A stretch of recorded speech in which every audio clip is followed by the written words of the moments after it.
Assalamu alaikum dear viewers, I'm your friend and host Javed Akram and I welcome you to my show Law Talk.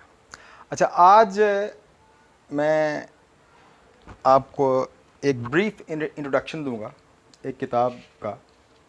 इस किताब का नाम है Mountbatten and the partition of India.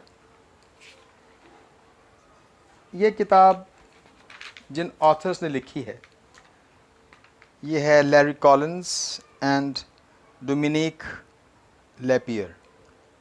ये वही दो writers हैं जिन्होंने बड़ी मशहूर शोहरा आफाक किताब लिखी थी फ्रीडम एट मिडनाइट। तो बहरहाल ये मार्च 20 से लेके अगस्त 15 1947 तक के वाक़यात हैं। इसमें लॉर्ड माउंटबेटन का जिक्र है, इसमें कायद आज़म का जिक्र है कि किस तरह लॉर्ड माउंटबेटन जो है वो पहले नेवी का अफसर था और जो उस वक्त का जो बादशाह था, किंग था, अभी मैं नाम नहीं ले रहा, अभी इस किताब को बाकायदा शुरू करूँगा, इसकी सीरीज़ शुरू करूँगा कायद आज़म से आगे ही। और लॉर्ड माउंटबेटन के जो व्यूज़ थे कायद आज़म के बारे में, ये किताब अब मिलती भी नहीं है। ये फ़िरोज़ सन्स लाहौर से मैंने ली थी। फ़िरोज़ सन्स को तो अब आग लग गई है, जिसका मुझे बहुत दुख है। बहुत सा मैंने ख़जाना फ़िरोज़ सन्स से ख़रीदा हुआ है, तो उनमें से ये किताब है और ये बिल्कुल ओरिजिनल एडिशन है जो कि श्रीलंका में छपा था। तो इसमें बहुत देखिए या कुछ तस्वीर भी हैं ब्लैक एंड वाइट। तो मैं आपको इस किताब का रिव्यू दूंगा। तो इसमें लॉर्ड माउंटबेटन का जो इंटरव्यू है वो उस पे मबनी ये किताब लिखी गई है।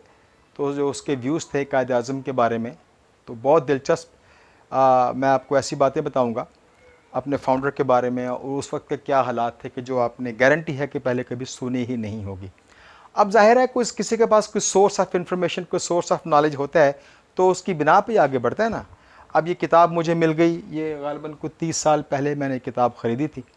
तो अब चूँकि व्लॉग्स का ज़माना है, यूट्यूब का ज़माना है, तो मैं इसके जो एक्सर्प्ट्स हैं और जो इसका सिलेक्टेड पीसेस हैं वो मैं इंशाल्लाह ताला आपको इन पीस मील्स तो मैं आपको कन्वे करता जाऊंगा। मिसाल के तौर पर मैं एक थोड़ा सा एक ब्रीफ सा एक आपको हल्की सी बात बताता हूँ ताकि आपका इंटरेस्ट जो है वो कायम रहे। इसमें जो लॉर्ड माउंटबेटन है वो नेवी का अफसर था। तो जब उसको उसके कज़न बादशाह जो उस वक्त का जो बादशाह था, उसने उसको बुलाया। उसने कहा जी कि इंडिया में जो वाइस रॉय ऑलरेडी है, इलिंगवर्थ उसका नाम है गालिबन, तो उससे चूँकि मामला संभल नहीं रहे तो मैं आपको वाइस रॉय वहाँ लगाना चाहता हूँ। तो ये बहुत खुश हुआ और ख़ुशी का इजहार भी जैसे किया वो भी बहुत दिलचस्प है। इसने अपनी क्या शराइत रखी थी कि मैं इंडिया जाऊंगा, अगर वाइस रॉय होकर जाऊंगा तो मुझे कितने इख्तियारात चाहिए और मुझे कितना स्टाफ चाहिए और स्टाफ की सिलेक्शन जो है वो सोलली इसने कहा था कि वो मैं ख़ुद करूंगा। एनीवे इसकी जो वाइफ थी वो भी बड़ी खुश थी। इन्होंने उस वक्त माल्टा जाना था किसी मिशन या जो भी इनकी नई पोस्टिंग होनी थी, तो बीच में ये वाइस रॉय की अपॉइंटमेंट इसकी आ गई।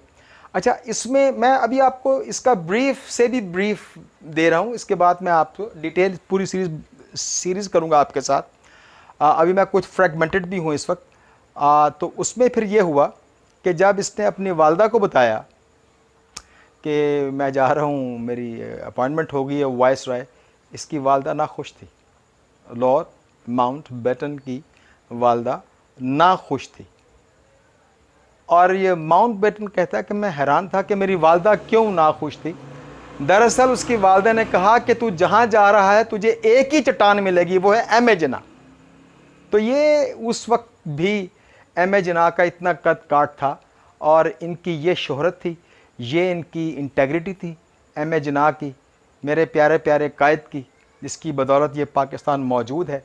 लेकिन अफसोस की बात यह है कि जिस रूह से हमें एम ए जिन्ना और फातिमा जिन्ना को चाहना चाहिए, मुझे ये बहुत दुख है, इस वक्त खून के आंसू भी मैं आते हैं कि हमारा ये एक ऐसा दो हीरोज़ हैं बहन भाई कि 14 अगस्त जो हम मनाते हैं वो उस रूह से नहीं मनाते। अभी जो 14 अगस्त गई है तो आप देख लीजिए, उसे उस रूह से नहीं मना, हम मैकेनिकल वे है। जिस तरीके से हम अपने वालिदैन के साथ उनकी सालगिरहें मनाते हैं, अपने बच्चों के साथ सालगिरहें मनाते हैं, जितनी खुशियाँ वो होती हैं, वो वाला साइकोलॉजिकल खुशी, वो जो सोलफुल खुशी है, वो उसका इजहार हम कर नहीं पाते। उसकी वजह यह है कि हम मैकेनिकल हुब्बुल वतन हैं, हम अपने हार्ट एंड सोल से मुहिब्बुल वतन नहीं हैं, जिसकी वजह यह है कि अदम बर्दाश्त और बात बात पे झगड़े और सारे मामलात जो हैं डिपार्टमेंट्स में जो हम करते हैं, वैसा नहीं होना चाहिए। वो उसकी वजह बेसिक यही है कि हमारी साइकोलॉजिकल ट्रेनिंग नहीं हुई और हमारी बहुत ज़्यादा मैकेनिकल ट्रेनिंग हुई है। और पता नहीं, एक ऐसी अनएंडिंग बहस है कि इसका कोई सिरा मिलता नहीं है। तो बहरहाल मैं आपको इस किताब से ऐसे ऐसे कमाल के वाक़यात बताऊंगा, इस पर पूरी वेब सीरीज़ हमारी बन सकती है। तो आपने अब मेरे साथ बने रहना है। तो हम इंशाअल्लाह ताला कायद आज़म की ऐसी बातें बताएंगे जो पहले आपने कभी सुनी ना होंगी, और ऑथेंटिक किताब के हवाले के साथ। तो अगले वीडियो के लिए खुदा हाफ़िज़।